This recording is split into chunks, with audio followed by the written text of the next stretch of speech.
dal leen ak jàmm ci Sen Sport 221 foot transfert ci la ñuy ñëw gannaaw bi nga xamee ne kat marché bi ubbeeku na ñu koy tuddee mercato hivernal Paris Saint-Germain teg lu toll ci 5 joueurs ci marché bi jamono yi bëgg leen a jaay ci kaw loolu nag Paris Saint-Germain tey jii kayit xibaar yi fesal nañu ne dinañu officialiser arrivé wu ki nga xamante ne mooy Mauricio Pochettino moo war a nekk coach bu PSG gannaaw bi ñu dàqee ki nga xamante ne mooy Thomas Tuchel ci kaw loolu nag ki nga xamante ne mooy Mauricio Pochettino teg li nga xamante ne mooy projet bokk na ci ñaari joueurs yi nga xamante ne bëgg na leen indi foofu ci Paris muy Dele Alli ak Christian Eriksen muy ñaari joueurs yi nga xamante ne ancien wu Pochettino lañu kii di Eriksen nekk ca Inter de Milan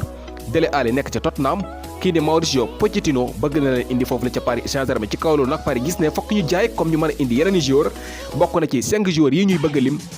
ki nga xamante ne mooy Julian Draxler Leandro Paredes Idrissa Gana Gueye mooy ñetti joueurs yi nga xamante ne jamono teg nañu leen ci marché bi ne dinañu leen jaay ak ñaari joueurs yi nga xamante ni wax nañu ne bu fekkente ne offre yu am solo ñëw nañu ñoom itam dinañ leen bàyyi ñu dem muy kii ñuy tuddee Ander Herrera ak ki nga xamante ne mooy Thilo Kehrer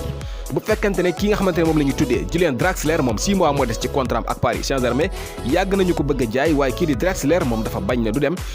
jamono yi nag dina jafe loolu ci Paris ngir ñu daldi jaay kii di Draxler ndax kat bu fekkente ne loolu am na moom du am benn choix maanaam ngir tànn ana fan la bëgg a dem waaye bu fekkente ne toog na ba 6 mois yi jeex dina libre ngir mën a def choix wam tànn ban club la bëgg a dem naka noonu tam mu mën a gagné li ñuy tuddee prime de signature bu fekkente ne nag ki nga xamante ne mooy Idrissa Gana Gueye moom jamono yi amagul benn offre bi nga xamante ne tege na ci table ji waaye nag Paris Saint-Germain ñoom pare nañu ko jaay bu fekkente ne am na offre bi nga xamante ne ñëw na ngir Idrissa Gana Gueye bu fekkente ne kii ñuy tuddee Leandro Paredes moom Inter de Milan moo ko soxla ci jamono yi te Paris Saint-Germain bëgg nañu kii di Christian Eriksen moo tax ñu jàpp ne weccoo war na mën a am ci seen diggante ngir ñu mën a am ki nga xamante ne mooy Christian Eriksen bokk na ci itam li nga xamante ne jamono yi Paris Saint-Germain ñu ngi ciy liggéey ki nga xamante ne moom la ñuy tuddee Leonardo mooy ki nga xamante ne mooy Kylian Mbappé ak Neymar daal di yokk seeni contrat des ci club boobule waaye ba fi ñuy waxee dara antoogul ci loolu le ci kaw loolu yépp ki nga xamante ne mooy Mauricio Pochettino dinañu ko officialiser buñ sukkandikoo yenn ci kayiti xibaar yi ni ki tey ji si samedi ji kii di David Alaba mi nga xamante ne ni kat jamono yi kayiti xibaar yi ñu ngi bind lu bari ci moom nag gannaaw bi nga xamee ne 6 mois mooy des ci contrat ak Bayern Munich jamono yi kayiti xibaar yaa ngi xam ne Real Madrid ñu ngi accéléré mbir yi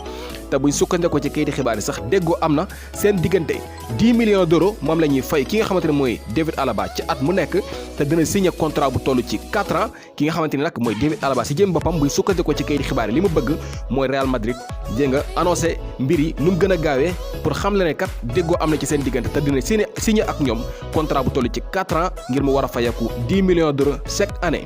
kayiti xibaar bi di Marca moo bind lu nu mel ki nga xamante ni nag mooy Kolasinac moom signé na ak club bi di Schalke 04 di ancien club am moom nag mu ngi jóge fii di Arsenal gannaaw bi nga xamee ne kat Arsenal ñu ngi ko jëndee woon foofule ca Schalke jamono yi able nañ ko foofule fii leeg juróom-benn weer maanaam ba saison bi jeex moom ki nga xamante ne mooy Kolasinac kayiti xibaar yi nag ñuy xam ne moom dafa wàññi li nga xamante ni sax mooy salaire am ngir mën a dimbale club boobule di Schalke 04 mi nga xamante ne depuis saison bi tàmbali ba fii ñuy waxee mënaguñoo am benn victoire